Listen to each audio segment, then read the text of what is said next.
Hello, hello tout le monde, j'espère que vous allez tous et toutes bien. Moi je vais très bien par la grâce de Dieu. Alors on se retrouve aujourd'hui pour une nouvelle vidéo dans laquelle je vais vous parler des 5 raisons de refus de permis d'études qui reviennent assez souvent. Puis c'est quoi en fait les solutions? Comment y remédier du moment où vous décidez de refaire un nouveau jet, donc de refaire votre demande de permis d'études. Alors si tu n'es pas encore abonné à ma chaîne YouTube, abonne-toi, like, partage, commente. Pour le nouveau qui découvre ma chaîne YouTube, je me présente, je m'appelle Sarah Kepiluko-Yowali, ancienne étudiante internationale, nouvellement restante permanente. Donc sur ma chaîne YouTube, je fais des vlogs, je parle de mon parcours universitaire et donc voilà, donc sans plus tarder, c'est parti pour la vidéo. Parfait, donc pour commencer la vidéo, je me suis prise des notes, donc je vais lire sur mon cellulaire en même temps que je vous parle. Alors, étudier au Canada est un rêve devenu réalité pour de nombreux étudiants internationaux. Lorsque vous recevrez une lettre d'acceptation dans une université, une école, peu importe, vous pouvez en fait penser que le plus dur est passé, mais non. Cependant, la vérité est qu'il peut en fait être beaucoup plus difficile d'obtenir un permis d'études canadien que vous ne le pensez. Alors, selon les informations d'IRCC, environ 30% de toutes les demandes de permis d'études sont refusées. C'est énorme, 30%. Étant donné que les études au Canada sont si populaires, ce sont des dizaines de milliers d'étudiants potentiels qui ont été acceptés dans une école canadienne, mais dont les demandes des fois de permis d'études sont refusées. Voici quelques conseils en fait que je veux vous donner si jamais IRCC refuse votre demande de permis d'études. La question qu'on se pose, c'est que puis-je faire si ma demande de permis d'études est rejetée? Alors, si votre demande de permis d'études est rejetée par IRCC, vous pouvez prendre 2 mesures. La première mesure, c'est faire appel de refus ou adresser ou les raisons pour lesquelles elle a été refusée dans une nouvelle demande. Alors, pour réussir dans les 2 cas, vous devez d'abord comprendre pourquoi votre demande de permis d'études a été refusée. Alors, habituellement, la raison principale des refus sera indiquée sur votre lettre directement de refus que vous recevez toujours par courriel. Sur votre enfant, vous recevez un lien, un message par courriel qui vous dit d'aller voir votre portail IRCC. Puis c'est sur votre portail IRCC que se trouve la lettre de décision.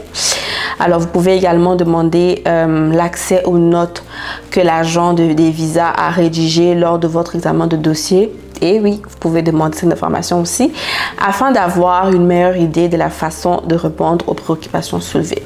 Ça, c'est plus pour les personnes à qui on répond en disant qu'on n'est pas sûr que vous quitterez le Canada. Donc, des fois, il faut demander des notes, mais ça prend du temps. Alors, commençons avec les raisons, ok? La première raison, c'est que IRCC vous dit, nous refusons votre demande de permis d'études parce que nous remettons en question votre capacité à subvenir à vos besoins financiers. Donc, nous ne sommes pas sûrs que vous allez pouvoir payer vos études tout seul, que vous avez assez de fonds financiers pour payer vos études. Alors, lorsque vous soumettez une demande de permis d'études, vous devez démontrer que vous disposez de suffisamment d'argent pour payer le voyage au Canada, payer vos frais de scolarité et aussi de subvenir à vos besoins. Donc, j'ai fait ici référence à ma vidéo que j'ai publiée il y a 1 ou 2 semaines. Je vous mettrai le lien quelque part sur le permis d'études. Donc, sur quand tu vas être garant, c'est quoi le montant que tu dois avoir. Donc, c'est ce qu'on appelle montrer de l'argent, donc suffisance de fonds. Habituellement, le gouvernement demande 6 mois de relevé bancaire qui montre que vous avez suffisamment d'argent.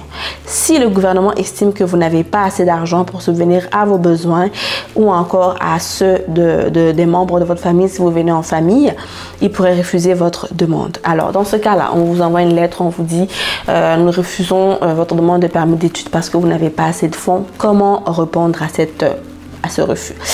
Alors, vous devez examiner attentivement les documents financiers que vous avez soumis à votre demande. Assurez-vous de répondre aux préoccupations soulevées par l'agent des visas et de soumettre des documents supplémentaires pour prouver que vous respectez l'exigence relative à l'argent. Donc, c'est super important. Beaucoup de gens disent souvent, hey, Sarah, je veux juste refaire la demande avec les mêmes documents. À chaque fois que je réponds, j'ai dit, sois sûr que tu réponds vraiment à la raison de refus. Alors, pour les personnes qui aimeraient savoir c'est quoi le montant minimum, j'ai fait une vidéo là-dessus. Alors, deuxième raison qui peut revenir souvent quand vous faites votre demande de permis d'études est que IRCC se demande si vous quitterez le pays après avoir fini vos études. Alors, un permis d'études est un visa temporaire, autrement appelé, ce qui signifie qu'il a une période de validité et une date d'expiration. Dans votre demande de permis d'études, habituellement, vous devez connaître l'agent.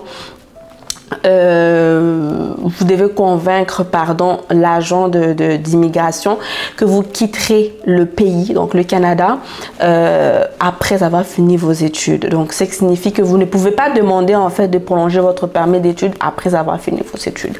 Alors, normalement, on explique en fait ce côté-là dans la lettre explicative. Mais voilà comment j'ai trouvé la façon, une des façons, je dirais pas la façon, mais une des façons pour répondre à cette raison de refus, c'est que c'est écrit de rédiger en fait une bonne lettre explicative.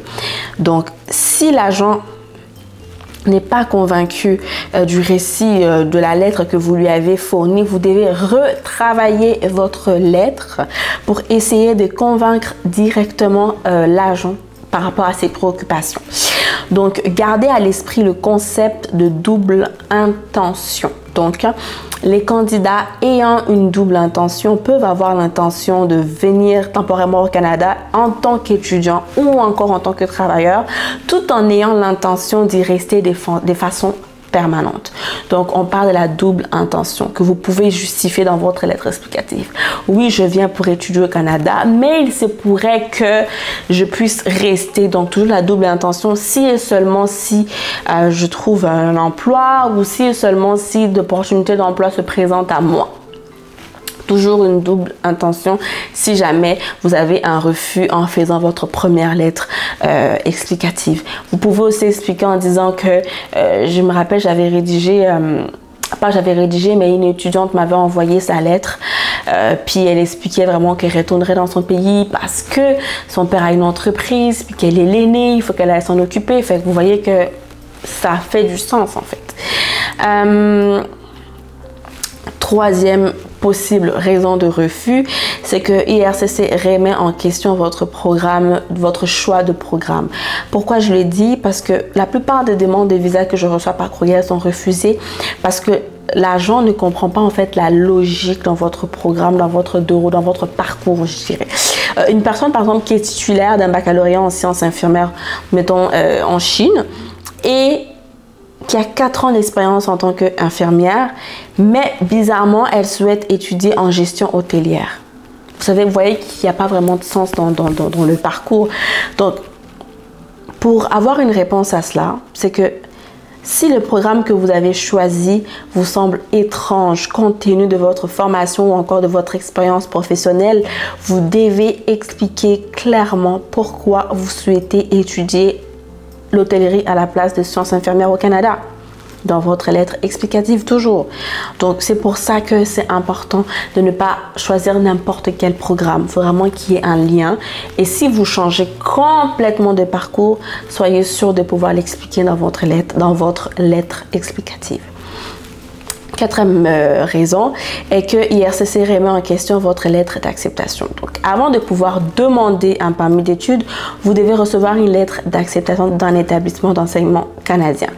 L'école, l'université, l'établissement d'enseignement désigné qui émet votre lettre d'acceptation doit être un établissement d'enseignement canadien enregistré.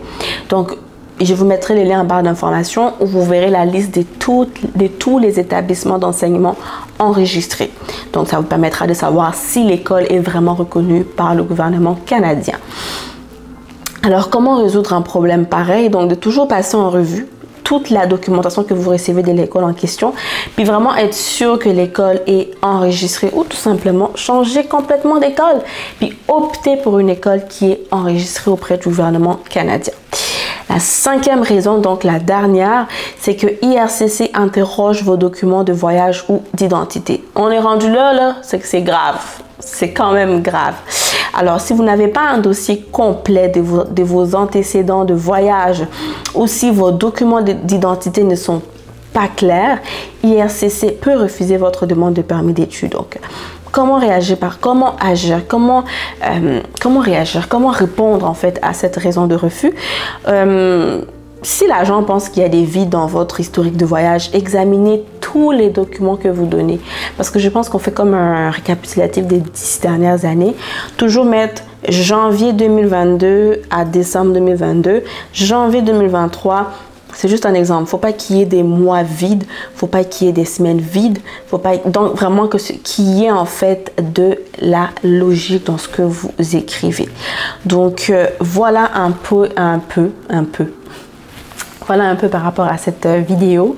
Donc, j'espère avoir répondu à cette question-là, les 5 raisons de refus les plus courantes qui arrivent au niveau du permis d'études.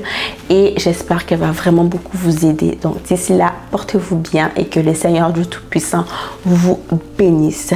Ciao, ciao.